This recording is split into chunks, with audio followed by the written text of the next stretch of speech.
Hey lovelies, it's Tracy. I'm fanatical about bond building shampoos, conditioners, leave-ins, treatments because this blonde is not natural. I have really thin hair, also mature, so starting to get a little bit thinner. So I'm looking for anything that will keep my hair from breaking, help me fight off what I'm doing when I'm going to the salon.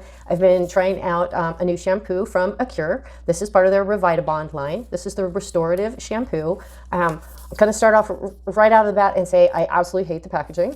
This is metal. And if you can see right there, my bottle is dented in multiple locations because metal gets wet and it gets slippery. Had this in the shower with my wet hands, this is just a bad mix for me. So I'd love to see this in a grippier bottle as a whole.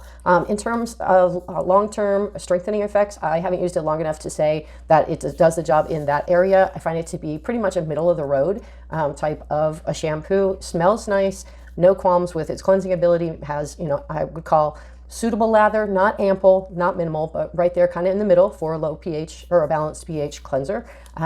And it's an interesting product. But again, I can't hold on to this, and that's a dangerous situation in my shower because if I drop this, could be a broken toe. So for me, this isn't something that I would reach for, but I do think that it has potential. It might be something you want to try out if you have normal hair or hair with just a minimal amount of damage. Again, this is from Acure, their Revitabond. It's the restorative shampoo, and if you check it out, let me know what you think.